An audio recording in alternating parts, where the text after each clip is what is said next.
नमस्कार दोस्तों, मैं जतिन सिंगला मुड़ तो स्वागत करदा तुहाडा बालाजी एजुकेशन पॉइंट दे प्राइवेट चैनल ते।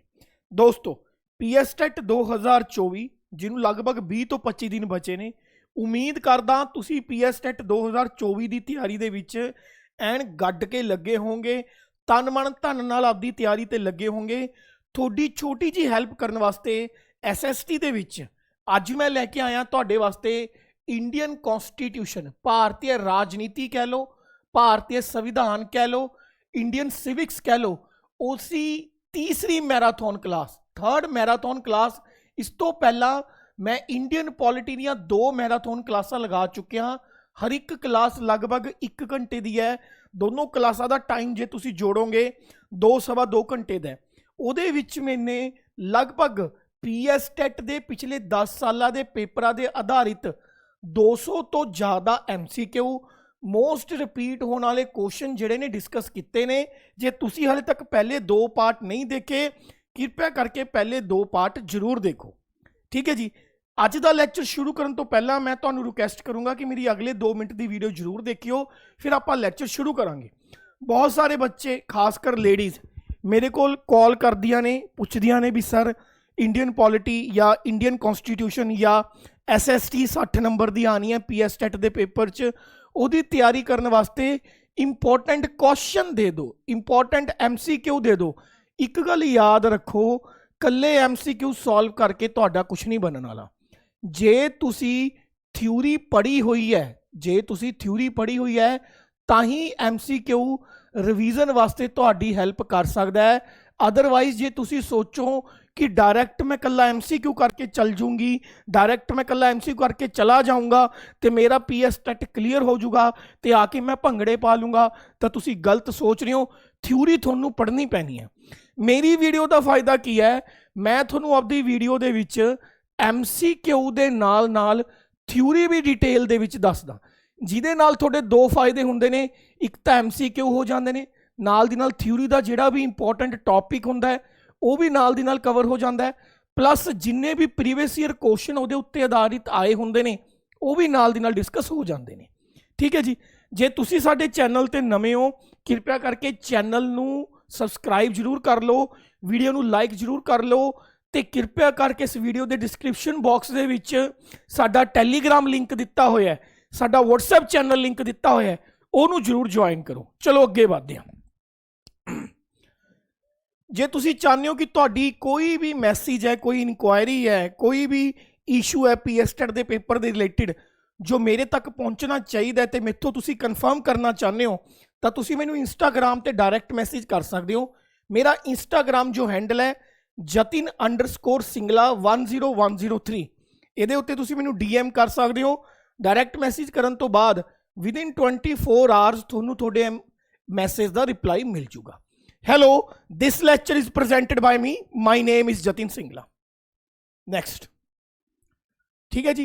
ये अपनी मैराथन की तीसरी क्लास है बच्चों, याद रखियो मैराथन की तीसरी क्लास है पीएस टैट की।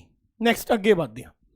पहला क्वेश्चन वेरी वेरी इंपॉर्टेंट, लगभग यह क्वेश्चन मैं जो थोनू कहा पिछले 6 साल के पीएस टैट के पेपर दे विच घट्टो घट्ट 3 बारी रिपीट होया, 3 टाइम यह क्वेश्चन रिपीट होया पीएस टैट दे विच। वेरी वेरी इंपॉर्टेंट क्वेश्चन, जरा ध्यान नाल समझियो तो डिटेल च डिस्कस करांगे। क्वेश्चन सानू कह रहे हैं, कहंदा जी एक कमीशन बनाया गया सी। कमीशन की हुंदा है? 4-5 बंदियां दा ग्रुप, 4-5 बंदियां दा ग्रुप, 2 या 2 तो 5 बंदियां दा एक ग्रुप बनाया जाता है, जिन्होंने एक काम दिता जाता है, खास टास्क दिता जाता है, पर्टिकुलर काम दिता जाता है भी तुसी इस काम के उत्ते रिपोर्ट पेश करनी है, उन्होंने असीं कमीशन कहने आ, पंजाबी दे विच आयोग। कहंदा जी एक कमीशन बनाया गया सी 1983 दे विच, ठीक है जी। किहदे द्वारा बनाया गया सी? सेंटर गौरमेंट के द्वारा, केंद्र सरकार द्वारा 1983 दे विच एक कमीशन बनाया गया सी, जिस कमीशन का काम सी केंद्र सरकार अते राज सरकार दे विच जिहड़े रिलेशनस ने इन्हां नूं किद्दां इंप्रूव किया जा सके, इन्हां नूं किद्दां बैटर किया जा सके, इहदे उत्ते रिपोर्ट पेश करनी सी।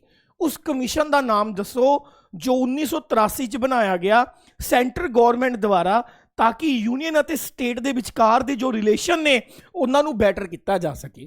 ਤਾਂ ਯਾਦ ਰੱਖਿਓ इस कमीशन का नाम है Sarkaria commission. Very very very important question भाई, very important, super important question. 1983 ਦੇ ਵਿੱਚ सेंटर गवर्नमेंट ने एक कमीशन आयोग बनाया सी जिहदा नाम सी सरकारिया कमीशन।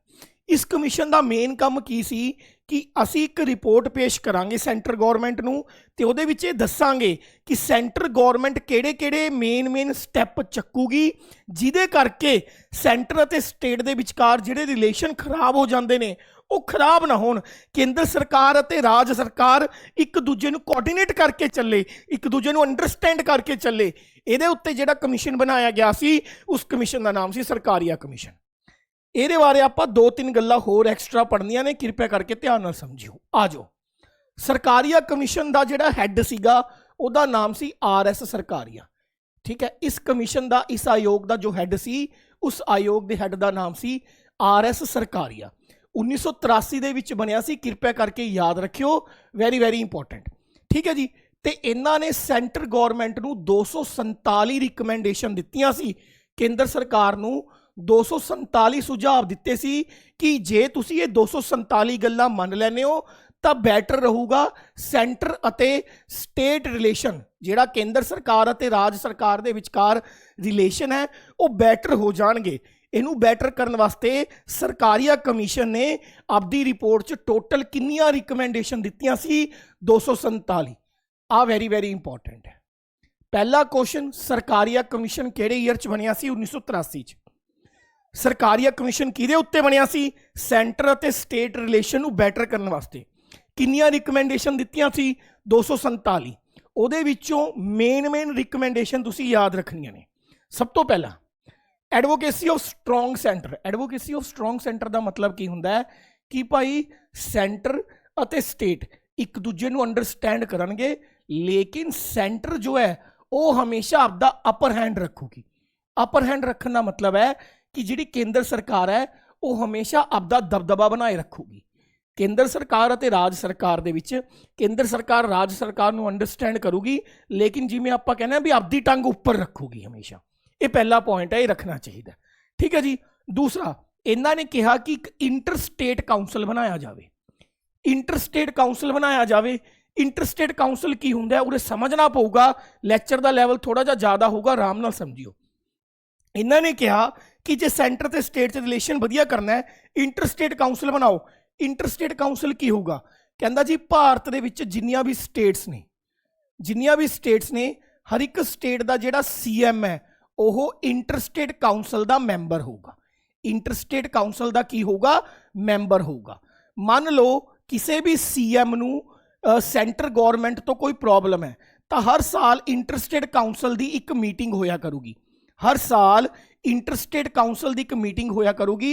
जे भारत के किसी भी CM नूं, भारत के किसी भी स्टेट के मुख्यमंत्री नूं केंद्र सरकार तो कोई प्रॉब्लम है तो वह इंटरस्टेट काउंसल दे विच आपदी गल रखूगा कि मैनू सेंटर गवर्नमेंट की आ पॉलिसी तो प्रॉब्लम है, तो जेडे बाकी राज्य के CM ने ਉਹਦੀ गल सुन के ये फैसला करनगे भी भाई इस CM ने जिहड़ी गल रखी है ये सही है कि नहीं है। दोबारा सुन लो, मोटे दिमाग के खोपड़े च दोबारा सुन लो। कहंदा आपां एक इंटरस्टेट काउंसल बनावांगे। यह इंटरस्टेट काउंसल दे विच भारत दियां जिन्नियां भी स्टेटां ने, मान लो इस समय भारत च 28 स्टेटां ने, हर एक स्टेट का CM ਇਹਦਾ मैंबर होगा। जे किसी भी CM नूं सेंटर गवर्नमेंट तो कोई प्रॉब्लम है वो आपकी गल आके ਇਹਦੇ ਵਿੱਚ रख दूगा। ठीक है, जो आपकी गल रखूगा बाकी स्टेटा के CM ਉਹਦੀ गल सुनणगे। जे उन्होंने लगूगा भी इस बंदे की गल च दम है तो वह उस स्टेट के CM की गल नूं मतलब तवज्जो देणगे ते सेंटर गवर्नमेंट नूं कहणगे कि इसकी गल मन। क्लीयर है?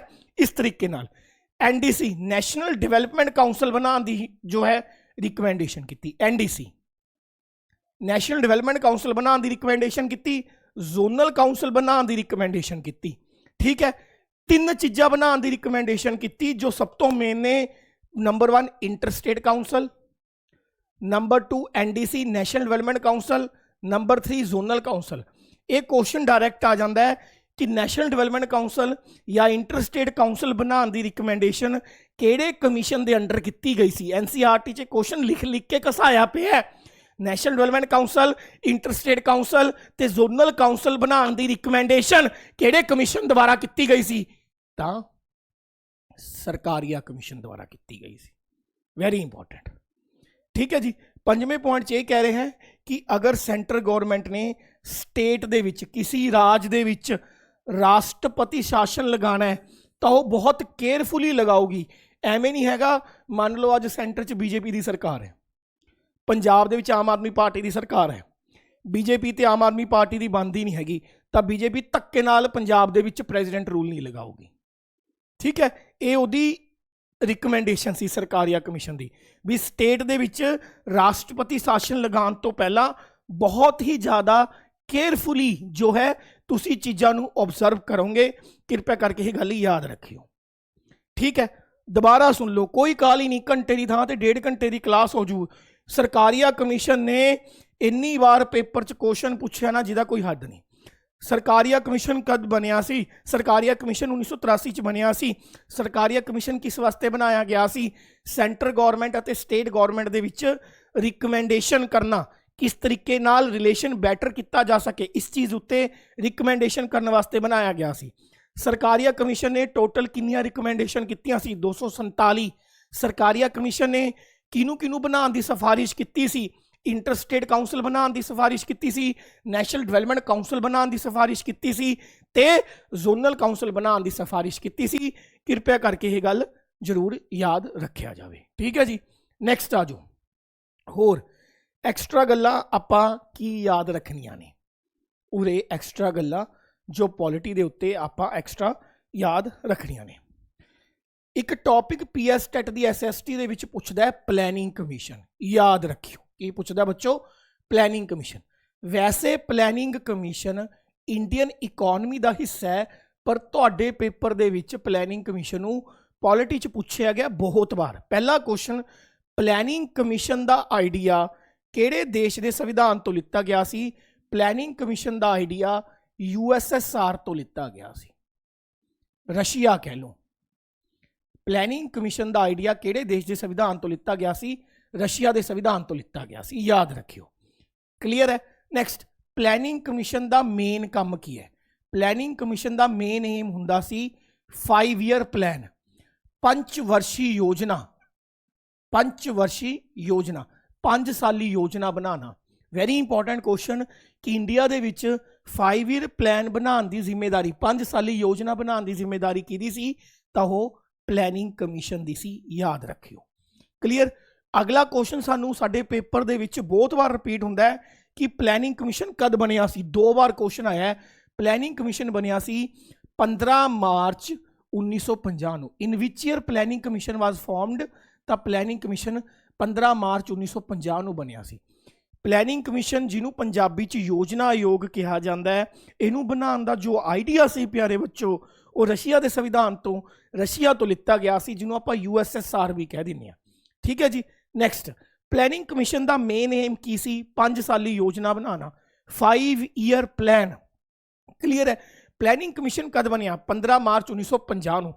प्लैनिंग कमीशन का चेयरमैन कौन हुंदा सी? प्लैनिंग कमीशन का चेयरमैन हुंदा सी देश का प्रधानमंत्री। याद रखियो, प्राइम मिनिस्टर। प्लैनिंग कमीशन का चेयरमैन कौन हुंदा सी? देश का प्रधानमंत्री। अगला क्वेश्चन, पहला 5 ईयर प्लैन कद आया? पहली 5 साली योजना कद चली? तो पहली 5 साली योजना चली प्यारे बच्चों 1951 तो 1956।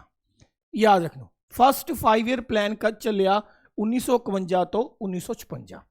सैकेंड 5 ईयर प्लैन, दूसरी 5 साली योजना कद चली? सैकेंड 5 ईयर प्लैन चलिया प्यारे बच्चों 1956 तो 1961। 1956 तो 1961। थर्ड 5 ईयर प्लैन का टाइम पीरियड की सी? विच दी उन्होंने टर्मीनेट करता सीगा। ठीक है, बट थर्ड 5 ईयर प्लैन का टाइम सी 1961 तो 1966। याद रखियो। जे पूछा जाए टोटल किन्ने 5 ईयर प्लैन चले सी? टोटल 12 5 ईयर प्लैन चले सी। टोटल 12 5 साली योजना चलियां सी। 12वें 5 ईयर प्लैन का टाइम पीरियड की सी? 12वें 5 ईयर प्लैन का टाइम पीरियड 2012 तो 2017 ਸੀ। ਇਹ ਕੁਝ ਕੁਐਸਚਨ ਨੇ ਜੋ ਪਲੈਨਿੰਗ ਕਮਿਸ਼ਨ ਤੇ ਪੁੱਛੇ ਜਾਂਦੇ ਨੇ। ਪਲੈਨਿੰਗ ਕਮਿਸ਼ਨ 15 ਮਾਰਚ 1950 ਨੂੰ ਬਣਿਆ ਸੀ। ਪਲੈਨਿੰਗ ਕਮਿਸ਼ਨ ਦਾ ਚੇਅਰਮੈਨ ਹਮੇਸ਼ਾ ਦੇਸ਼ ਦਾ ਕੌਣ ਹੁੰਦਾ ਹੈ? ਪ੍ਰਧਾਨ ਮੰਤਰੀ ਹੁੰਦਾ ਹੈ। ਕਿਰਪਾ ਕਰਕੇ ਇਹ ਗੱਲ ਯਾਦ ਰੱਖਿਓ, ਵੈਰੀ ਵੈਰੀ ਇੰਪੋਰਟੈਂਟ ਹੈ। ਠੀਕ ਹੈ ਜੀ। ਆ ਲਓ ਆਪਾਂ ਇਹਨੂੰ ਹੋਰ ਜ਼ੂਮ ਕਰ ਦਿੰਦੇ ਹਾਂ ਤਾਂ ਕਿ ਤੁਹਾਨੂੰ ਚੀਜ਼ਾਂ ਕਲੀਅਰ ਦਿਖਣ। ਠੀਕ ਹੈ ਜੀ। ਪਲੈਨਿੰਗ ਕਮਿਸ਼ਨ 15 ਮਾਰਚ 1950 ਨੂੰ ਬਣਿਆ ਸੀ। ਪਹਿਲਾ 5 ਈਅਰ ਪਲਾਨ 1951 ਤੋਂ 1956 ਚੱਲਿਆ ਸੀ। ਦੂਸਰਾ 5 ਈਅਰ ਪਲਾਨ 1956 ਤੋਂ 1961 ਤੱਕ ਚੱਲਿਆ ਸੀ। ਕਿਰਪਾ ਕਰਕੇ ਗੱਲ ਯਾਦ ਰੱਖਿਓ। ਤੀਸਰਾ 5 ਈਅਰ ਪਲਾਨ 1961 ਤੋਂ ਕਿੱਥੇ ਤੱਕ ਚੱਲਿਆ ਸੀ? 1966 ਤੱਕ ਚੱਲਿਆ ਸੀ। ਟੋਟਲ ਕਿੰਨੇ 5 ਈਅਰ ਪਲਾਨ ਚੱਲੇ ਸੀ? 12। 12ਵਾਂ 5 ਈਅਰ ਪਲਾਨ ਕਦ ਚੱਲਿਆ? 2012 ਤੋਂ 2017। ਲੇਕਿਨ 2014 ਦੇ ਵਿੱਚ ਪਲੈਨਿੰਗ ਕਮਿਸ਼ਨ ਨੂੰ ਖਤਮ ਕਰਕੇ ਇਹਦੀ ਜਗ੍ਹਾ ਲੈ ਲਈ ਸੀ ਨੀਤੀ ਆਯੋਗ ਨੇ। ਠੀਕ ਹੈ। 2014 ਦੇ ਵਿੱਚ ਭਾਰਤ ਦੇ ਵਿੱਚ ਰਜੀਮ ਚੇਂਜ ਹੁੰਦਾ। ਰਜੀਮ ਚੇਂਜ ਮਤਲਬ ਸਰਕਾਰ ਚੇਂਜ ਹੁੰਦੀ ਹੈ। ਬੀਜੇਪੀ ਸੱਤਾ 'ਚ ਆਉਂਦੀ ਹੈ 2014 'ਚ। ਤਾਂ ਬੀਜੇਪੀ ਦੇ ਜੋ ਮੁਖੀਆ ਸੀ ਨਰਿੰਦਰ ਦਾਮੋਦਰ ਦਾਸ ਮੋਦੀ, ਉਹ ਪਲੈਨਿੰਗ ਕਮਿਸ਼ਨ ਨੂੰ ਖਤਮ ਕਰਕੇ ਪਲੈਨਿੰਗ ਕਮਿਸ਼ਨ ਦੀ ਥਾਂ ਤੇ ਨੀਤੀ ਆਯੋਗ ਜੋ ਨੇ ਇਸਟੈਬਲਿਸ਼ ਕਰ ਦਿੰਦੇ ਨੇ। ਨੀਤੀ ਆਯੋਗ ਦੀ ਡੇਟ ਯਾਦ ਰੱਖਿਓ ਕਿ ਨੀਤੀ ਆਯੋਗ ਕਦ ਕੰਮ ਕਰਨ ਲੱਗਿਆ ਭਾਰਤ 'ਚ? 1 ਜਨਵਰੀ 2015। ਬਸ ਆਹ ਚੀਜ਼ਾਂ ਰੱਟਾ ਮਾਰ ਲਓ, ਪੇਪਰ 'ਚ ਆਉਣਗੀਆਂ। ਪਲੈਨਿੰਗ ਕਮਿਸ਼ਨ ਜੋ ਹੈ ਉਹਨੂੰ 2014 'ਚ ਖਤਮ ਕਰਕੇ ਰਿਪਲੇਸ ਕਰਕੇ ਨੀਤੀ ਆਯੋਗ ਲਿਆਤਾ ਗਿਆ ਤੇ ਨੀਤੀ ਆਯੋਗ 1 ਜਨਵਰੀ 2015 ਤੋਂ ਭਾਰਤ ਦੇ ਵਿੱਚ ਕੰਮ ਕਰ ਰਿਹਾ ਹੈ। ਕਿਰਪਾ ਕਰਕੇ ਇਸ ਗੱਲ ਨੂੰ ਯਾਦ ਰੱਖਿਆ ਜਾਵੇ, very very very important question. Clear ਹੈ ਜੀ। ਜੇ ਪੁੱਛਿਆ ਜਾਵੇ ਐਨਡੀਸੀ ਨੈਸ਼ਨਲ ਡਿਵੈਲਪਮੈਂਟ ਕਾਉਂਸਲ ਕਦ ਬਣਿਆ ਸੀ? ਐਨਡੀਸੀ ਬਣਿਆ ਸੀ 1952 ਦੇ ਵਿੱਚ। ਨੈਸ਼ਨਲ ਡਿਵੈਲਪਮੈਂਟ ਕਾਉਂਸਲ ਕਦ ਬਣਿਆ ਸੀ? 1952 ਦੇ ਵਿੱਚ। ਐਨਡੀਸੀ ਨੈਸ਼ਨਲ ਡਿਵੈਲਪਮੈਂਟ ਕਾਉਂਸਲ ਕਦ ਬਣਿਆ ਸੀ? 1952 ਦੇ ਵਿੱਚ। ਠੀਕ ਹੈ। ਸਰਕਾਰੀਆ ਕਮਿਸ਼ਨ ਦੇ ਵਿੱਚ ਕਿਹਾ ਗਿਆ ਸੀ ਕਿ ਜਿਹੜਾ ਨੈਸ਼ਨਲ ਡਿਵੈਲਪਮੈਂਟ ਕਾਉਂਸਲ ਹੈ ਉਹਨੂੰ ਠੀਕ ਤਰੀਕੇ ਨਾਲ ਕੰਮ ਤੇ ਲਾਓ। National development council Sarkaria commission ਤੋਂ ਪਹਿਲਾਂ ਬਣ ਗਿਆ ਸੀ। ਬਸ ਉਸ ਸਮੇਂ ਇਹ ਕੰਮ ਵਧੀਆ ਨਹੀਂ ਕਰਦਾ ਸੀ। ਸਰਕਾਰੀਆ ਕਮਿਸ਼ਨ ਨੇ ਕਿਹਾ ਕਿ ਜਿਹੜਾ ਨੈਸ਼ਨਲ ਡਿਵੈਲਪਮੈਂਟ ਕਾਉਂਸਲ ਹੈ ਉਹਦੇ ਵਿੱਚ ਸਟੇਟ ਗਵਰਨਮੈਂਟ ਨੂੰ ਜ਼ਿਆਦਾ ਰੋਲ ਦਿੱਤਾ ਜਾਵੇ। ਬਸ ਇਸ ਤੋਂ ਜ਼ਿਆਦਾ ਆਪਾਂ ਇਸ ਟੌਪਿਕ ਨੂੰ ਨਹੀਂ ਖਿੱਚਦੇ, ਫਿਰ ਔਖਾ ਹੋ ਜਾਊਗਾ। ਨੈਕਸਟ ਅੱਗੇ ਆ ਜਾਓ, ਅੱਗੇ ਆ ਜਾਓ। ਹੁਣ ਤੁਹਾਡੇ ਸਾਹਮਣੇ ਤੁਹਾਨੂੰ ਦਿਖ ਰਿਹਾ ਹੈ ਸੈਂਟਰ ਗਵਰਨਮੈਂਟ ਹੈ ਇੱਕ ਪਾਸੇ, ਸਟੇਟ ਗਵਰਨਮੈਂਟ ਹੈ। ਆਪਣੇ ਕੋਲੇ ਭਾਰਤੀ ਸੰਵਿਧਾਨ ਦੀ 7ਵੀਂ ਅਨੁਸੂਚੀ 'ਚ, ਠੀਕ ਹੈ, ਆਪਣੇ ਕੋਲੇ ਭਾਰਤੀ ਸੰਵਿਧਾਨ ਦੀ 7ਵੀਂ ਅਨੁਸੂਚੀ ਦੇ ਵਿੱਚ ਪਿਆਰੇ ਬੱਚੋ ਇੱਕ ਸੂਚੀ ਹੁੰਦੀ ਹੈ ਜਿਹਨੂੰ 7ਵੀਂ ਅਨੁਸੂਚੀ ਕਿਹਾ ਜਾਂਦਾ ਹੈ। ਫੈਡਰਲ ਸਟਰਕਚਰ ਹੁੰਦਾ ਹੈ ਤੇ ਭਾਰਤੀ ਸੰਵਿਧਾਨ ਦੀ 7ਵੀਂ ਅਨੁਸੂਚੀ ਦੇ ਵਿੱਚ 3 ਲਿਸਟਾਂ ਦਿੱਤੀ ਹੁੰਦੀਆਂ ਨੇ। ਪਹਿਲੀ ਨੂੰ ਬੋਲਦੇ ਨੇ ਯੂਨੀਅਨ ਲਿਸਟ, ਦੂਸਰੀ ਨੂੰ ਬੋਲਦੇ ਨੇ ਕਨਕਰੈਂਟ ਲਿਸਟ, ਤੀਸਰੀ ਨੂੰ ਬੋਲਦੇ ਨੇ ਸਟੇਟ ਲਿਸਟ। ਠੀਕ ਹੈ ਜੀ। ਜਾਂ ਇਹ ਕਹਿ ਲਓ ਪਹਿਲੀ ਹੁੰਦੀ ਹੈ ਯੂਨੀਅਨ ਲਿਸਟ, ਦੂਸਰੀ ਹੁੰਦੀ ਹੈ ਸਟੇਟ ਲਿਸਟ ਤੇ ਤੀਸਰੀ ਕਿਹੜੀ ਲਿਸਟ ਹੁੰਦੀ ਹੈ? Concurrent list. ਹੁਣ ਤੁਹਾਨੂੰ ਪੁੱਛੂਗਾ ਇੰਡੀਆ 'ਚ ਹੈ ਜੀ ਕਿਹੜੀ ਕਿਹੜੀ ਚੀਜ਼ਾਂ ਨੇ ਜੋ ਯੂਨੀਅਨ ਲਿਸਟ ਦਾ ਹਿੱਸਾ ਨੇ, ਜੋ ਕਿ ਸੈਂਟਰ ਗਵਰਨਮੈਂਟ ਦੇ ਅੰਡਰ ਆਉਂਦੀਆਂ ਨੇ। ਡਿਫੈਂਸ ਪਿਛਲੀ ਵਾਰ ਵੀ ਦੱਸਿਆ ਸੀ, ਵੈਰੀ ਇੰਪੋਰਟੈਂਟ। ਬੈਂਕਿੰਗ, ਕਰੰਸੀ, ਵਿਦੇਸ਼ੀ ਮਾਮਲੇ, ਕਮਿਊਨੀਕੇਸ਼ਨ, ਇਹ 4 ਮੇਨ ਚੀਜ਼ਾਂ ਨੇ ਜੋ ਹਮੇਸ਼ਾ ਯਾਦ ਰੱਖਿਓ ਯੂਨੀਅਨ ਲਿਸਟ ਜਾਂ ਫਿਰ ਲਿਸਟ 1 ਦੇ ਵਿੱਚ ਆਉਂਦੀਆਂ ਨੇ। ਇਹ ਉਹ ਪਾਵਰਾਂ ਨੇ ਜਿਹਦੇ ਵਿੱਚ ਕੱਲੀ ਸੈਂਟਰ ਗਵਰਨਮੈਂਟ ਕੰਮ ਕਰੂਗੀ। ਤੁਹਾਨੂੰ ਪੁੱਛਿਆ ਜਾਊ ਡਿਫੈਂਸ ਕਿਹੜੀ ਲਿਸਟ ਦਾ ਹਿੱਸਾ ਹੈ, ਤਾਂ ਡਿਫੈਂਸ ਯੂਨੀਅਨ ਲਿਸਟ ਦਾ ਹਿੱਸਾ ਹੈ। ਹੁਣ ਆ ਜਾਓ ਕਿਹੜੀ ਚੀਜ਼ ਸਟੇਟ ਲਿਸਟ ਦਾ ਹਿੱਸਾ ਹੈ? ਸਟੇਟ ਲਿਸਟ ਦਾ ਹਿੱਸਾ ਹੋਣ ਦਾ ਮਤਲਬ ਕੀ ਹੈ? ਜਿਹਨੂੰ ਸਟੇਟ ਗਵਰਨਮੈਂਟ ਜੋ ਹੈ ਕੰਟਰੋਲ ਕਰੂਗੀ। ਜਿਵੇਂ ਪੁਲਿਸ, ਪੰਜਾਬ ਪੁਲਿਸ, ਤਾਂ ਪੁਲਿਸ ਸੈਂਟਰ ਗਵਰਨਮੈਂਟ ਦੇ ਕੰਟਰੋਲ 'ਚ ਨਹੀਂ ਹੈਗੀ, ਸਟੇਟ ਦੇ ਕੰਟਰੋਲ 'ਚ ਹੈ। ਟ੍ਰੇਡ, ਐਗਰੀਕਲਚਰ, ਇਰੀਗੇਸ਼ਨ, ਇਹਦੇ ਨਾਲ ਹੀ ਐਡ ਕਰ ਲਓ ਪੰਚਾਇਤੀ ਇਲੈਕਸ਼ਨ। ਹੁਣ ਹੋ ਕੇ ਗਏ ਨੇ ਨਾ ਪੰਜਾਬ 'ਚ ਪੰਚਾਇਤੀ ਇਲੈਕਸ਼ਨ, ਪਿੰਡ ਵਾਲਿਆਂ ਨੂੰ ਤਾਂ ਪਤਾ ਹੀ ਹੋਊਗਾ। ਠੀਕ ਹੈ। ਤਾਂ ਪੰਚਾਇਤੀ ਇਲੈਕਸ਼ਨ ਵੀ ਸਟੇਟ ਲਿਸਟ ਦਾ ਹਿੱਸਾ ਨੇ, ਕਿਰਪਾ ਕਰਕੇ ਯਾਦ ਰੱਖਿਓ। ਇਹ ਜੀ ਲਿਸਟ ਜਿਹਦੇ ਵਿੱਚ ਸੈਂਟਰ ਗਵਰਨਮੈਂਟ ਅਤੇ ਸਟੇਟ ਗਵਰਨਮੈਂਟ ਦੋਨੋਂ ਮਿਲ ਕੇ ਕੰਮ ਕਰਨਗੀਆਂ, ਉਹਨਾਂ ਨੂੰ ਕਨਕਰੈਂਟ ਕਹਿੰਦੇ ਨੇ। ਸਭ ਤੋਂ ਮੇਨ ਹੈ ਐਜੂਕੇਸ਼ਨ। ਘੱਟੋ ਘੱਟ ਸੀ-ਟੈਟ, ਪੀ-ਟੈਟ, ਐਚ-ਟੈਟ, ਪਤਾ ਨਹੀਂ ਕਿੰਨੀ ਵਾਰ ਇਹ ਕੁਐਸਚਨ ਆ ਚੁੱਕਿਆ ਕਿ ਐਜੂਕੇਸ਼ਨ ਕਿਹੜੀ ਲਿਸਟ ਦਾ ਹਿੱਸਾ ਹੈ, ਸਾਂਝੀ ਸੂਚੀ ਦਾ ਜਾਂ ਕੇਂਦਰ ਸਰਕਾਰ ਵਾਲੀ ਸੂਚੀ ਦਾ ਜਾਂ ਰਾਜ ਸਰਕਾਰ ਵਾਲੀ ਸੂਚੀ ਦਾ। ਤਾਂ education is the part of concurrent list, ਸਾਂਝੀ ਸੂਚੀ ਦਾ ਹਿੱਸਾ ਹੈ। ਫੋਰੈਸਟ, ਜੰਗਲ, ਮੈਰਿਜ ਨਾਲ ਜੁੜੇ ਹੋਏ ਸਾਰੇ ਮਹਿਕਮੇ, ਐਡੋਪਸ਼ਨ ਜੇ ਬੱਚੇ ਨੂੰ ਅਡਾਪਟ ਕਰਨਾ ਹੈ। ਠੀਕ ਹੈ। ਟ੍ਰੇਡ, ਉਰੇ ਟ੍ਰੇਡ ਹੈ ਜੋ स्टेट गौरमेंट वाला ट्रेड, स्टेट लैवल का जो ट्रेड है ये स्टेट लैवल का ट्रेड है, ठीक है, ये स्टेट लैवल का ट्रेड है तो यह नैशनल ते इंटरनैशनल लैवल के ट्रेड की गल हो रही है, कन्फ्यूज नहीं होना, नैशनल अते इंटरनैशनल लैवल के ट्रेड की गल हो रही है, नैशनल अते इंटरनैशनल लैवल के ट्रेड की गल हो रही है, कृपया करके याद रखियो। वीडियो पसंद आवे, इन्नी मेहनत करदा मैं, कृपया करके चैनल को सबसक्राइब कराया करो, वीडियो को शेयर कराया करो ज़्यादा तो ज़्यादा बंदे। अजकल यूट्यूब के उत्ते एजुकेशन दे विच कंजरखाना रह गया, जिहड़ा आके ज़्यादा डांस करके जाऊगा, नच के दिखाऊगा, चुटकले करके जाऊगा, उहदे व्यू ज़्यादा आएंगे। जो खड़ खड़ के मेरे वांगू चीख चीख के काम दी गल्लां दसूगा, उन्होंने हफ्ते 1000 बंदा ही देखदा। हुण क्वालिटी नूं तुसीं तवज्जो देनी है या नहीं देनी है, तुहाडे ते डिपेंड करदा है, ठीक है। तो मेन चीज़ां, डिफेंस यूनियन लिस्ट का हिस्सा है, एजुकेशन कंकरेंट लिस्ट का हिस्सा है, पंजाब पुलिस या कली पुलिस स्टेट गौरमेंट का हिस्सा है, नाल ट्रांसपोर्ट भी लिख लो, नाल की लिख लो ट्रांसपोर्ट। एक होर लिख लो economic planning, economic planning, economic planning जो है कंकरेंट लिस्ट का हिस्सा है, इकनॉमिक प्लैनिंग, ठीक है। आर्थिकता के आधार पर योजना, इकनॉमिक प्लैनिंग कंकरेंट लिस्ट का हिस्सा है। तो इधर याद रखियो ट्रांसपोर्ट, ट्रांसपोर्ट स्टेट गौरमेंट का हिस्सा है, इकनॉमिक प्लैनिंग कंकरेंट लिस्ट का हिस्सा है। इहदा स्क्रीनशॉट मारो, याद रखियो, एक क्वेश्चन थोड़े पेपर दे विच पक्का आंदा ही आंदा है, कृपया करके इस गल नूं जरूर जरूर जरूर जो है याद रखा जाए प्यारे बच्चों, क्लीयर है, इस गल नूं जरूर याद रखा जाए, तुहाडे वास्ते बड़ा ही इंपॉर्टेंट क्वेश्चन है। नैक्सट अगे आ जाओ, अगे आ जाओ। हुण तुहाडे कोले आह 5 तो 6 आर्टिकल ने, यह आर्टिकल धारावां PS टैट के पेपर च सब तो ज़्यादा जो रिपीट हुई ने, मैंने वो कढ़िया ने, सब तो ज़्यादा रिपीट होने वाले आर्टिकल ने ये PS टैट के पेपर च। सब तो पहला हैगा आर्टिकल 72, धारा 72। धारा 72 राष्ट्रपति की माफ़ी शक्तियां की गल करती है, पार्डनिंग पावर। डायरैक्ट क्वेश्चन आता है, भारतीय संविधान की किस धारा के तहत राष्ट्रपति की पार्डनिंग पावर यानी कि माफ़ी शक्ति का जिक्र है, तो आर्टिकल 72 के तहत, ठीक है जी। अगला है article 74, council of minister advise the president.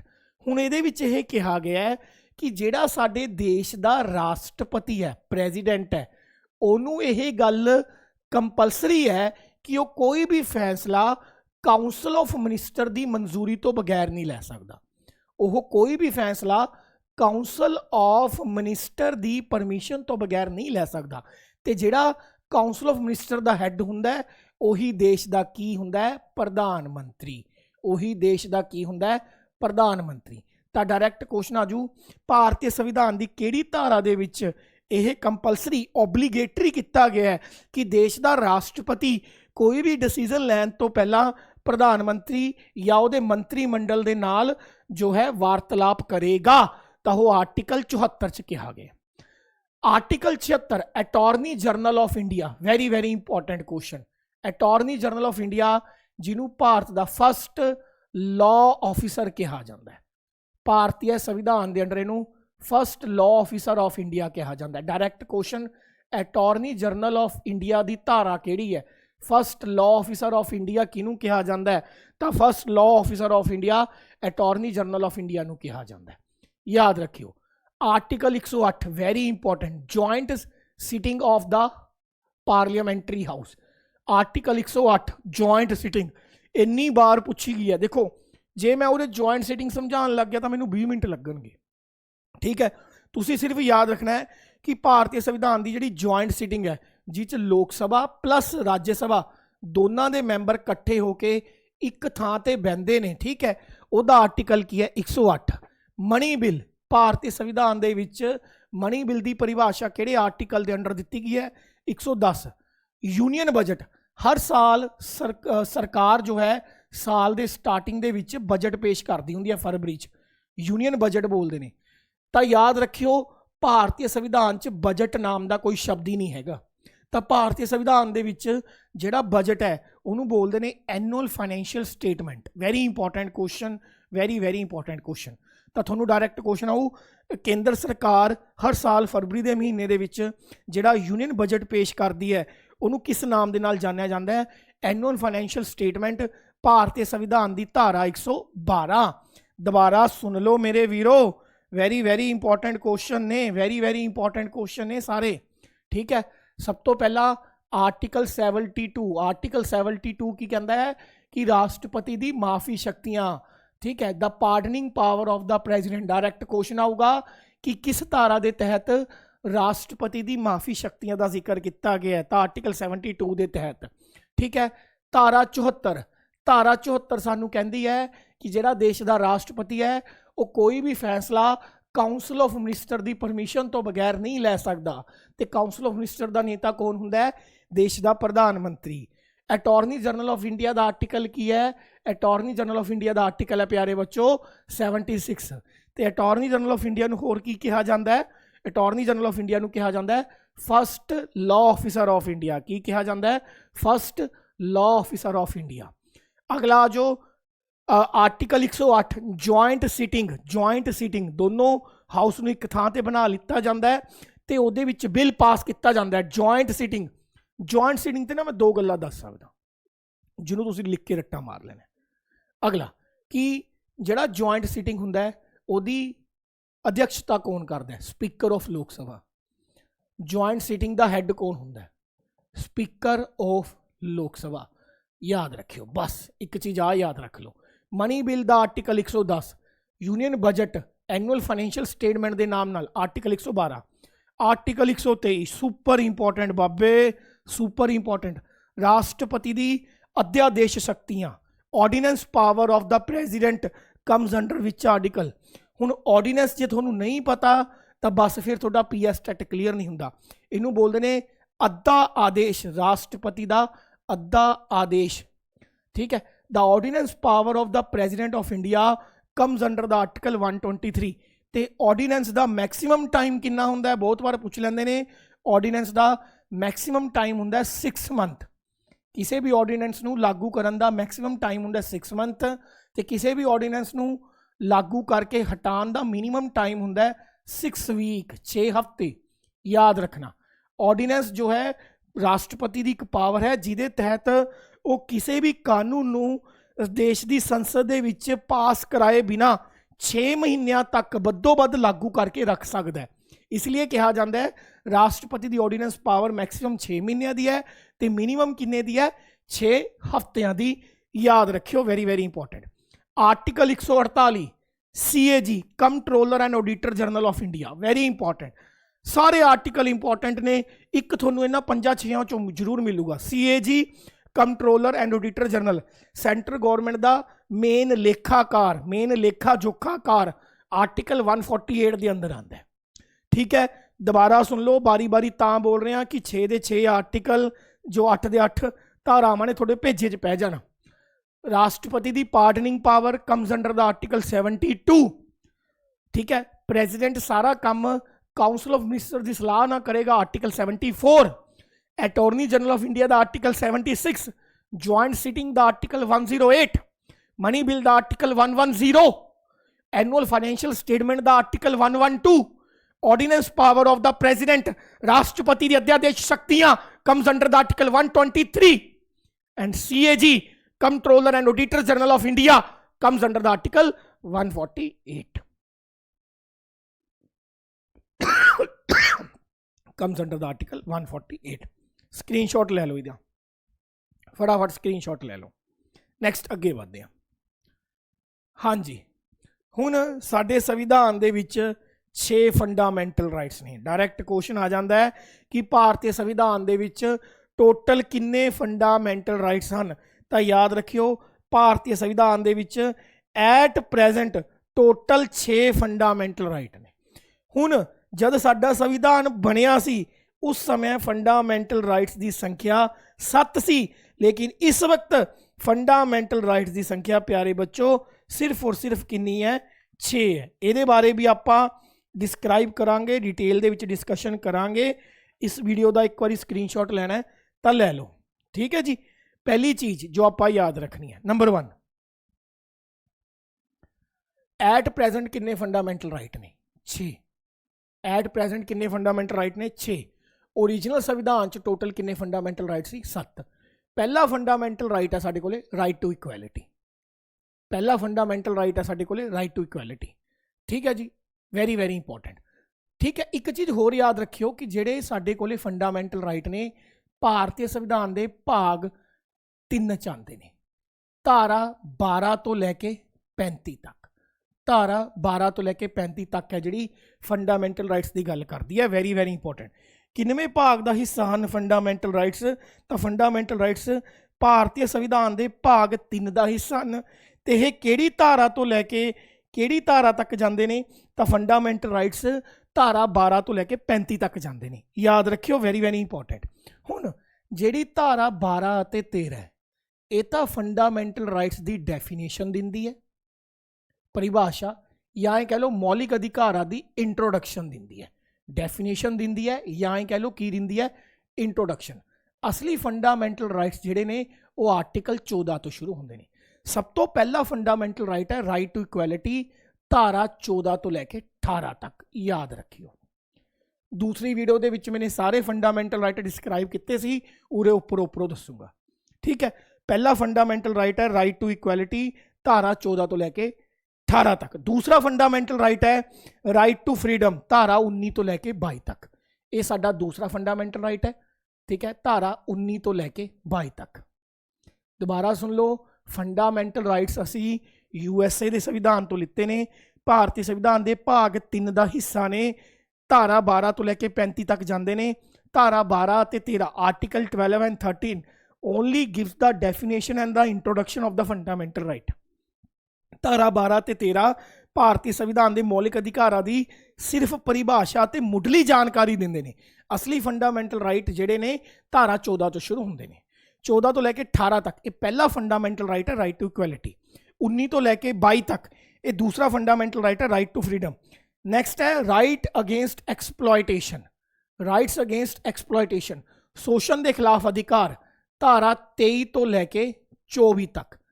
धारा 23 तो लैके प्यारे बच्चों 24 तक, फटाफट लिख लो, धारा 23 तो लैके 24 तक। चौथा है साडे कोले right to freedom of religion, right to freedom of religion, धार्मिक स्वतंत्रता, धारा 25 तो लैके 28 तक आंदियां ने।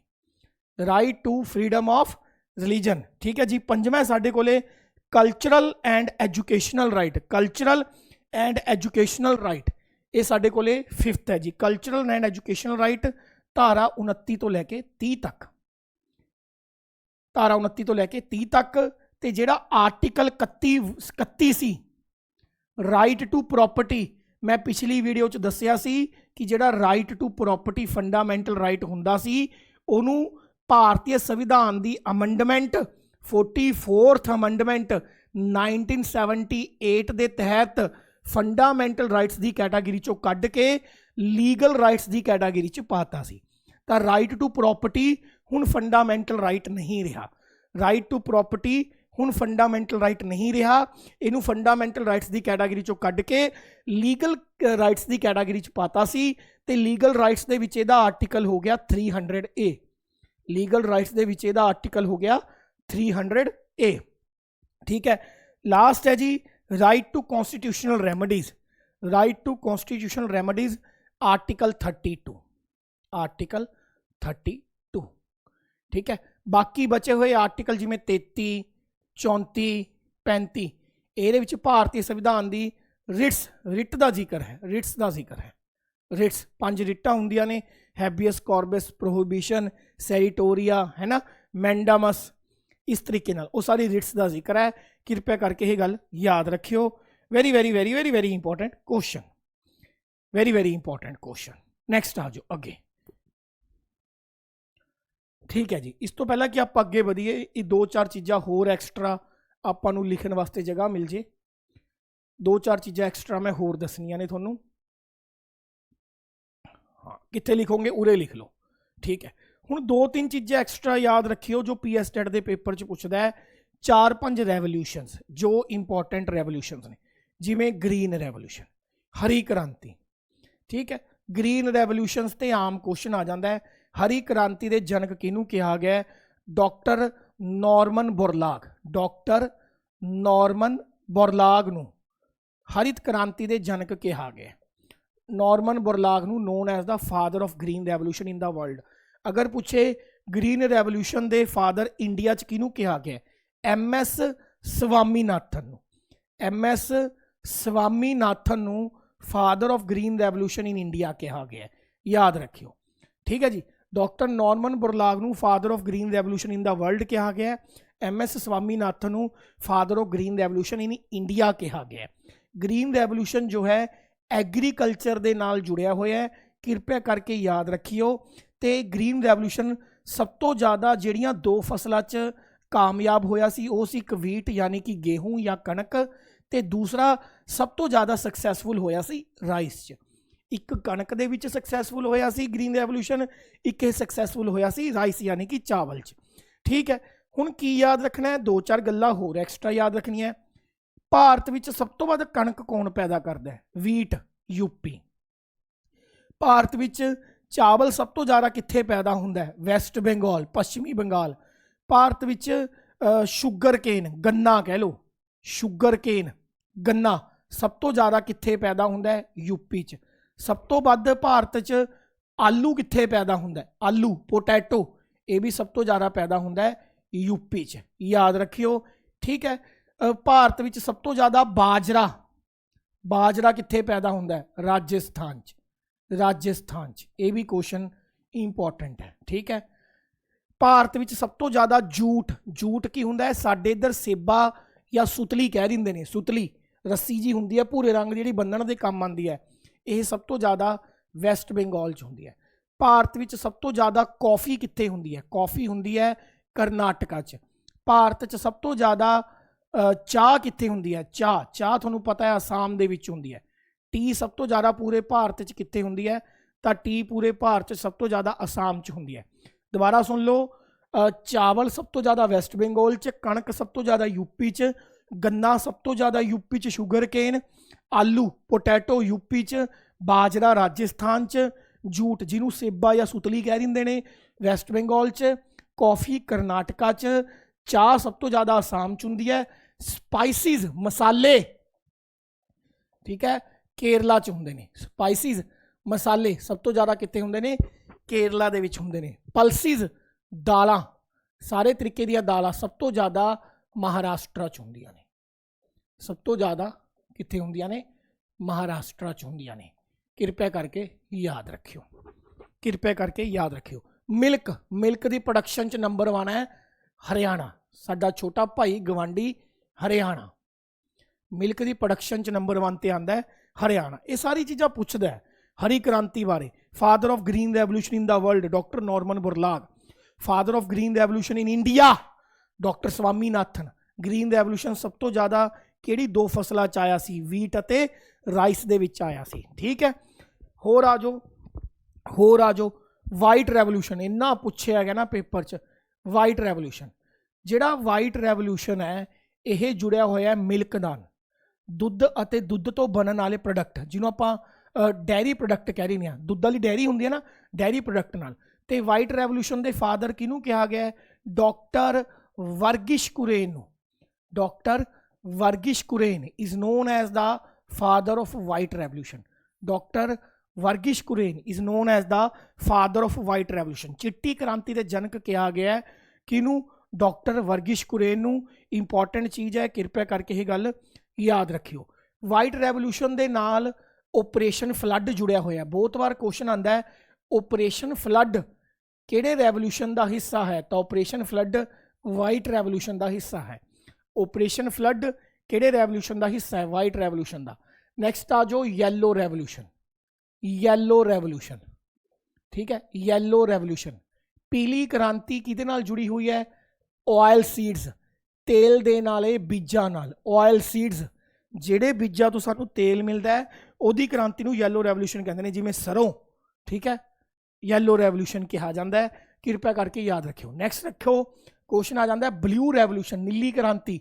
ਇਹ ਜੁੜੀ ਹੋਈ ਹੈ ਜੀ ਐਕਵਾ ਕਲਚਰ ਨਾਲ। ਐਕਵਾ ਕਲਚਰ ਮਤਲਬ ਜਿਹੜੇ ਪਾਣੀ 'ਚ ਰਹਿਣ ਵਾਲੇ ਜਾਨਵਰ, ਜਿਵੇਂ ਫਿਸ਼ ਹੋ ਗਿਆ। ਠੀਕ ਹੈ, ਇਹਨਾਂ ਦੀ ਪ੍ਰੋਡਕਸ਼ਨ ਨੂੰ, ਇਹਨਾਂ ਦੀ ਖੇਤੀ ਨੂੰ, ਇਹਨਾਂ ਦੇ ਉਤਪਾਦਨ ਨੂੰ ਅਸੀਂ ਬਲੂ ਰੈਵੋਲੂਸ਼ਨ ਕਹਿੰਦੇ। ਐਕਵਾ ਕਲਚਰ, ਪਾਣੀ 'ਚ ਰਹਿਣ ਵਾਲਾ ਕਲਚਰ, ਜਿਵੇਂ ਕਿ ਫਿਸ਼। ਕਿਰਪਾ ਕਰਕੇ ਗੱਲ ਯਾਦ ਰੱਖਿਓ। ਇੱਕ ਪੁੱਛ ਲੈਂਦਾ ਸਰਕੂਲਰ ਰੈਵੋਲੂਸ਼ਨ, ਸਰਕੂਲਰ ਜਾਂ ਰਾਉਂਡ ਰੈਵੋਲੂਸ਼ਨ, ਸਰਕੂਲਰ ਜਾਂ ਰਾਉਂਡ ਰੈਵੋਲੂਸ਼ਨ। ਇਹ ਜੁੜਿਆ ਜੀ ਆਲੂ ਦੀ ਖੇਤੀ ਨਾਲ, ਆਲੂ ਦੀ ਪ੍ਰੋਡਕਸ਼ਨ ਨਾਲ। ਪੋਟੈਟੋ ਯਾਦ ਰੱਖਿਓ, ਆਲੂ। ਸਰਕੂਲਰ ਰੈਵੋਲੂਸ਼ਨ ਆਲੂ ਦੇ ਨਾਲ, ਆਲੂ ਦੇ ਨਾਲ। ਇਹ ਵੀ ਜ਼ਰੂਰ ਯਾਦ ਰੱਖਣ ਵਾਲਾ ਹੈ ਕਿ ਸਰਕੂਲਰ ਰੈਵੋਲੂਸ਼ਨ ਕਿਹਦੇ ਨਾਲ ਜੁੜਿਆ। ਨੈਕਸਟ ਆ ਜਾਓ ਗ੍ਰੇ ਰੈਵੋਲੂਸ਼ਨ। ਗ੍ਰੇ ਰੈਵੋਲੂਸ਼ਨ ਜੁੜਿਆ ਜੀ ਆਪਣੇ ਫਰਟੀਲਾਈਜ਼ਰ ਨਾਲ, ਕੈਮੀਕਲ ਖਾਦਾਂ ਨਾਲ। ਫਰਟੀਲਾਈਜ਼ਰ ਦੇ ਨਾਲ ਜੁੜਿਆ ਹੈ grey revolution. Grey revolution is related to fertiliser. Grey revolution is related to fertiliser. Grey revolution is related to fertiliser. ਠੀਕ ਹੈ। ਗ੍ਰੀਨ ਰੈਵੋਲੂਸ਼ਨ ਐਗਰੀਕਲਚਰ ਨਾਲ। ਠੀਕ ਹੈ ਜੀ। ਵਾਈਟ ਰੈਵੋਲੂਸ਼ਨ ਸਾਡੇ ਕੋਲੇ ਦੁੱਧ ਦੱਧ ਨਾਲ ਜੁੜਿਆ ਹੋਇਆ ਹੈ। ਗ੍ਰੇ ਰੈਵੋਲੂਸ਼ਨ ਫਰਟੀਲਾਈਜ਼ਰ ਦੇ ਨਾਲ ਜੁੜਿਆ ਹੋਇਆ ਹੈ। ਨੀਲਾ ਰੈਵੋਲੂਸ਼ਨ ਸਾਡੇ ਕੋਲੇ ਮਛਲੀਆਂ ਦੇ ਖੇਤੀ ਦੇ ਉਤਪਾਦਨ ਨਾਲ। ਠੀਕ ਹੈ ਜੀ। ਨੈਕਸਟ ਯੈਲੋ ਰੈਵੋਲੂਸ਼ਨ ਤੇਲ ਦੇਣ ਵਾਲੇ ਬੀਜਾਂ ਨਾਲ ਜੁੜਿਆ ਹੋਇਆ ਹੈ। ਸਰਕੂਲਰ ਜਾਂ ਰਾਉਂਡ ਰੈਵੋਲੂਸ਼ਨ ਜੁੜਿਆ ਹੋਇਆ ਹੈ ਆਲੂ ਨਾਲ। ਗੇਹੂੰ ਸਭ ਤੋਂ ਵੱਧ ਯੂਪੀ 'ਚ, ਚਾਵਲ ਸਭ ਤੋਂ ਵੱਧ ਵੈਸਟ ਬੰਗਾਲ 'ਚ, ਗੰਨਾ ਸਭ ਤੋਂ ਵੱਧ ਯੂਪੀ 'ਚ ਹੁੰਦਾ। ਠੀਕ ਹੈ। ਜੇ ਪੁੱਛ ਲਏ ਤੁਹਾਡੇ ਕੋਲੇ ਵੀ ਭਾਈ ਸੂਤਲੀ ਜਾਂ ਸੇਬਾ ਵੈਸਟ ਬੰਗਾਲ 'ਚ, ਕੌਫੀ ਕਰਨਾਟਕਾ 'ਚ, ਟੀ ਅਸਾਮ ਦੇ ਵਿੱਚ ਹੁੰਦੀ ਹੈ, ਦਾਲਾਂ ਮਹਾਰਾਸ਼ਟਰ 'ਚ, ਮਸਾਲੇ ਕੇਰਲਾ 'ਚ। ਪੰਜਾਬ 'ਚ ਵੀ ਇੱਕ ਚੀਜ਼ ਸਭ ਤੋਂ ਜ਼ਿਆਦਾ ਹੁੰਦੀ ਹੈ, ਦਿਲ ਛੋਟਾ ਨਾ ਕਰੋ, ਉਹ ਹੈਗਾ ਕਿੰਨੂ। ਸੰਤਰੇ ਦੀ ਘਰ ਵਾਲੀ ਕਹਿੰਦੇ ਨੇ ਸਾਡੇ ਇੱਧਰ ਕਿੰਨੂ। ਕਿੰਨੂ ਠੀਕ ਹੈ। ਕਿੰਨੂ ਇਹ ਪੰਜਾਬ ਦੇ ਵਿੱਚ ਸਭ ਤੋਂ ਜ਼ਿਆਦਾ ਹੁੰਦਾ ਹੈ। ਕਿੰਨੂ ਪ੍ਰੋਡਕਸ਼ਨ ਦੇ ਵਿੱਚ ਪੰਜਾਬ ਦੇ ਵਿੱਚ ਪਿਆਰੇ ਬੱਚੋ ਸਭ ਤੋਂ ਜ਼ਿਆਦਾ ਹੁੰਦਾ ਹੈ। ਇਹ ਗੱਲ ਯਾਦ ਰੱਖਣ ਵਾਲੀ ਹੈ। ਇਹ ਗੱਲ ਤੁਹਾਡੇ ਕੋਲੇ ਯਾਦ ਰੱਖਣ ਵਾਲੀ ਹੈ। ਨੈਕਸਟ ਆ ਜਾਓ।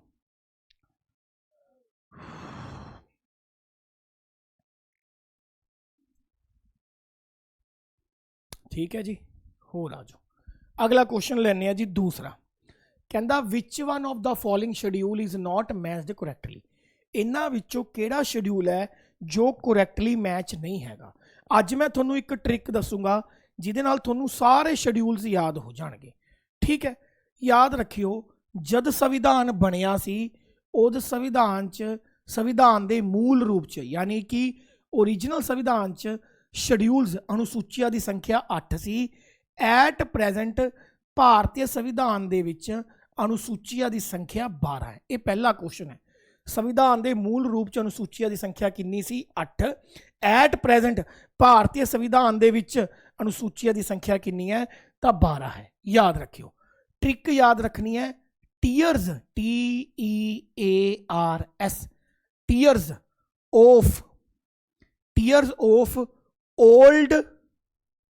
Of old PM। एक ट्रिक याद रखियो टीयर्स ऑफ ओल्ड PM। पहली सूची T नाल, दूसरी सूची E नाल, तीसरी A नाल, चौथी R नाल, पंजवीं S नाल, छेवीं O नाल, सतवीं F नाल, अठवीं O नाल, नौवीं L नाल, 10वीं D नाल, 11वीं P नाल ते 12वीं M नाल। Tears of old PM and वालियां 4 सब तो ज़्यादा जरूरी ने। टीयर्स ऑफ ओल्ड PM बूढ़े प्रधानमंत्री दे आंसू। 12वीं अनुसूची M का मतलब है म्यूनसिपैलिटीज़। M का मतलब है म्यूनसिपैलिटीज़ यानी कि नगर पालिका, म्यूनसिपैलिटीज़, म्यूनसिपल कारपोरेशन। ये 12वीं अनुसूची है। 12वीं अनुसूची भारतीय संविधान की 74th अमेंडमेंट 1992-93 के तहत ऐड हुई सी। ये याद रखियो। ठीक है। भारतीय संविधान की किन्नवां शेड्यूल, किन्नवीं अनुसूची म्यूनसिपैलिटीज़, नगर पालिका या जिमें नगर विधान पालिका होंदी है। ठीक है। इन्हां सारे की गल करदी है। तो 12वीं अनुसूची किन्नवीं अमेंडमेंट राही ऐड हुई सी 74th। तो भारतीय संविधान के तहत पहली म्यूनसिपैलिटी कित्थे खुली सी? भारतीय इतिहास की पहली नगर पालिका मद्रास च खुली सी। ते मद्रास पुराना नाम है चेन्नई का। भारत के अंदर पहली म्यूनसिपैलिटी मद्रास च खुली सी, चेन्नई च। P 11वें नंबर ते P का मतलब है पंचायती राज या पंचायती। भारतीय संविधान की किन्नवीं अनुसूची पंचायती सरकारां की गल करती है। तो 11वीं अनुसूची। तो 11वीं अनुसूची जिहड़ी है 73rd अमेंडमेंट 1992-93 ਦੇ ਤਹਿਤ ਭਾਰਤੀ ਸੰਵਿਧਾਨ 'ਚ ਐਡ ਕੀਤੀ ਗਈ। ਠੀਕ ਹੈ, ਭਾਰਤੀ ਸੰਵਿਧਾਨ ਦੀ 11ਵੀਂ ਅਨੁਸੂਚੀ tears of old PM, P मतलब पंचायत, ठीक है, 73rd अमेंडमेंट राਹੀਂ ਐਡ ਕੀਤੀ ਗਈ 11ਵੇਂ ਨੰਬਰ ਤੇ। ਕੁਐਸਚਨ ਆਉਂਦਾ ਹੈ ਭਾਰਤੀ ਸੰਵਿਧਾਨ ਦੀ ਪਹਿਲੀ ਪੰਚਾਇਤ ਕਿੱਥੇ ਖੁੱਲੀ ਸੀ? ਨਾਗੌਰ ਡਿਸਟ੍ਰਿਕਟ ਰਾਜਸਥਾਨ। ਨਾਗੌਰ ਡਿਸਟ੍ਰਿਕਟ ਰਾਜਸਥਾਨ 'ਚ ਭਾਰਤੀ ਸੰਵਿਧਾਨ ਦੀ ਪਹਿਲੀ ਜੋ ਹੈ ਪੰਚਾਇਤ ਬਣੀ ਸੀ। ਪਹਿਲੀ ਪੰਚਾਇਤ ਕਿੱਥੇ ਬਣੀ ਸੀ? ਰਾਜਸਥਾਨ ਦੇ ਨਾਗੌਰ ਡਿਸਟ੍ਰਿਕਟ ਦੇ ਵਿੱਚ। 10ਵਾਂ ਆ ਜਾਓ, 10ਵੇਂ ਨੰਬਰ ਤੇ ਹੈ ਡੀ। ਡੀ ਦਾ ਮਤਲਬ ਹੈ ਐਂਟੀ ਡਿਫੈਕਸ਼ਨ ਲਾਅ, दल बदल कानून। एंटी डिफेक्शन लॉ, दल बदल कानून। बस याद रखियो 10वीं अनुसूची गल करती है एंटी डिफेक्शन लॉ, दल बदल कानून। भारतीय संविधान की 52nd अमेंडमेंट, 52वां संशोधन 1985 के तहत अपने को 10वीं अनुसूची ऐड हुई सी। 52nd अमेंडमेंट, ठीक है, 1985 के तहत। ठीक है, नोमी दे विच एल है। एल का मतलब है लैंड प्रोविजन, जमीन दे नाल जुड़े हुए मसले, जमीन दे नाल जुड़े हुए मसले। नोमी अनुसूची लैंड प्रोविजन, एल मतलब लैंड प्रोविजन। ते भारतीय संविधान की नोमी अनुसूची वेरी वेरी इंपॉर्टेंट है। ब्रेक लै लो, पानी पी लो, पर वीडियो छड्ड के नहीं जाना। जो गल्लां मैं दस दूँ कोई नहीं दसूगा PS टेट वास्ते, याद रखियो, सच्ची कह रहे हैं। ठीक है, नोमी अनुसूची लैंड प्रोविजन। भारतीय संविधान की नौवीं अनुसूची पहली अमेंडमेंट 1951 के तहत ऐड हुई सी। ये क्वेश्चन बहुत इंपॉर्टेंट है। ठीक है, भारतीय संविधान की पहली अमेंडमेंट की सी? भारतीय संविधान की पहली अमेंडमेंट, पहली सोध नौवीं अनुसूची नूं लैके सी, जिहदे तहत भारतीय संविधान च नौवीं अनुसूची ऐड की गई 1951 च। 8वें नंबर ते है ओ। ओ दा मतलब है ऑफिशियल लैंग्वेज। ओ दा मतलब है ऑफिशियल लैंग्वेज, अधिकारिक भाषावां, अधिकारित भाषावां। भारतीय संविधान के तहत टोटल 22 भाषावां नूं सरकारी भाषावां की मान्यता प्राप्त है। डायरैक्ट क्वेश्चन आता है भारतीय संविधान की किस अनुसूची दे विच ऑफिशियल लैंग्वेज का जिक्र किया गया? 8वीं अनुसूची ऑफिशियल लैंग्वेज का दर्जा किया गया। ठीक है, 7वीं अनुसूची है एफ। एफ का मतलब है फैडरल स्ट्रक्चर। एफ का मतलब है फैडरल स्ट्रक्चर। फैडरल स्ट्रक्चर की हुंदा है? जिथे शक्तियां नूं केंद्र सरकार, यूनियन गौरमेंट अते स्टेट गौरमेंट दे विच डिवाइड किया जाए। जिथे शक्तियां नूं केंद्र सरकार अते राज सरकार दे विच डिवाइड किया जाए उन्होंने फैडरल स्ट्रक्चर कहा जाता है। उन्होंने असीं बोलते हैं फैडरल स्ट्रक्चर। क्लीयर है? ठीक है, हुण 7 तक हो गई अपनियां। 12वीं M म्यूनसिपैलिटी, 11वीं P पंचायती राज, 10वीं D एंटी डिफेक्शन लॉ, 9वीं L जमीन नाल जुड़े हुए मसले, 8वीं O ऑफिशियल लैंग्वेज, 7वीं F federal structure, division of power between the centre and state. T का मतलब है टेरिटरी। ठीक है, union and its territory, union and its territory, union and its territories, केंद्र सरकार अते केंद्र सरकार दे इलाके। ई का मतलब है इनरोलमेंट। इनरोलमेंट का मतलब हुंदा है पैसा, सैलरी, भी जे तुसी राष्ट्रपति बन गए तो तुहानूं किन्नी तनख्वाह मिलूगी, किहड़े अलाउंस मिलणगे प्रधानमंत्री नूं, चीफ जस्टिस ऑफ इंडिया नूं, हाई कोर्ट के जज्जां नूं। तीसरा है ए का मतलब हुंदा है एफर्मेशन। एफर्मेशन का मतलब हुंदा है ओथ, कौन किनूं सौं चकवाऊगा। ठीक है, एक क्वेश्चन इंपॉर्टेंट है। भारतीय संविधान की किन्नवीं अनुसूची च ओथ प्रोसैस का जिक्र है भी कौन किनूं सौं चकवाऊ, प्रधानमंत्री सौं कौन चकवाऊ, राष्ट्रपति सौं कौन चकवाऊ, MLA सौं कौन चकवाऊ, CM सौं कौन चकवाऊ, गवर्नर सौं कौन चकवाऊ। इस तरीके नाल। आर का मतलब है राज्य सभा। किहड़ी स्टेट दे विच किन्नियां राज्य सभा दीयां सीटां होणगियां, किहड़ी स्टेट दे विच किन्नियां राज्य सभा दीयां सीटां होणगियां। 5वां ते 6वां इंपॉर्टेंट नहीं हैगा, काटा लगा दो। बाकी 12 चों 10 अनुसूचियां मैं करवातियां। हुण आ जाओ, कहंदा तीसरी अनुसूची दे विच साडे कोले ओथ या एफर्मेशन का जिक्र है। हाँ जी, तीसरी दे विच एफर्मेशन हैगा, तो यह बिल्कुल सही है। असी दसना है किहड़ी करैक्टली मैच नहीं हैगी, तीसरी तो सही मैच है। 7वीं च कहंदा है यूनियन स्टेट एंड कनकलेंट लिस्ट, बिल्कुल सही है। मैं दसिया सीगा कि 7वीं अनुसूची दे विच F है। F का मतलब है फैडरल स्ट्रक्चर, जिथे केंद्र सरकार अते राज्य सरकार की शक्तियां दा डिवीजन है। ये भी बिल्कुल सही है। 12ਵੀਂ ਦੇ ਵਿੱਚ ਮਿਊਨਿਸਪੈਲਿਟੀਜ਼ ਨੇ, मैं दसिया सी आप ही है 12ਵੀਂ ਚ ਮਿਊਨਿਸਪੈਲਿਟੀ ने, यानी कि सारिया सही मैच ने। ਇਹਦਾ आंसर आ जाऊगा नन ऑफ दिस, कोई भी गलत मैच नहीं हैगी, सारिया बिल्कुल प्यारे बच्चों सही मैच ने, इन्हां विचों कोई भी गलत मैच नहीं हैगी। कृपया करके इस गल नूं तुसीं जरूर याद रखना है, इस गल नूं तुसीं जरूर याद रखना है, ठीक है बच्चों। पक्के दी रिपोर्ट है, चलो अगला देख लैंदे हां। कहंदा which schedule of the Indian constitution mention the divisions of power between the centre and state. ਕਿਹੜੀ ਅਨੁਸੂਚੀ ਕੇਂਦਰ ਸਰਕਾਰ ਅਤੇ ਰਾਜ ਸਰਕਾਰ ਦੇ ਵਿਚਕਾਰ ਸ਼ਕਤੀਆਂ ਦੇ ਡਿਵੀਜ਼ਨ ਬਟਵਾਰੇ ਦੀ ਗੱਲ ਕਰਦੀ ਹੈ, ਤੇ ਸ਼ਕਤੀਆਂ ਦੇ ਬਟਵਾਰੇ ਨੂੰ ਕਿਹਾ ਜਾਂਦਾ ਹੈ ਫੈਡਰਲ ਸਟਰਕਚਰ। ਤੇ ਇਹਦੇ ਵਿੱਚ ਹੀ 3 ਲਿਸਟਾਂ ਹੁੰਦੀਆਂ ਨੇ, ਯੂਨੀਅਨ ਲਿਸਟ, ਸਟੇਟ ਲਿਸਟ ਤੇ ਕਨਕਰੈਂਸ ਲਿਸਟ।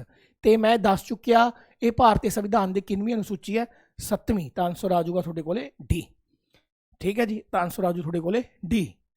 नैक्सट अगे चलते हैं। कहता जिहड़ा देश का राष्ट्रपति है, प्रेजिडेंट ऑफ इंडिया है, ਉਹਨੂੰ ਤੁਸੀਂ ਇੰਪੀਚ करना है, ਉਹਦੇ खिलाफ महादोष लगाना है। देश के राष्ट्रपति के खिलाफ महादोष लगाने की प्रक्रिया, ਉਹਨੂੰ टाइम तो पहला कुर्सी तो तारन की प्रक्रिया भारतीय संविधान के किहड़े आर्टिकल के अंडर आती है? तो आर्टिकल 61 वेरी इंपॉर्टेंट। देश के राष्ट्रपति नूं इंपीच करन दा आर्टिकल किहड़ा है? तो वह है आर्टिकल 61।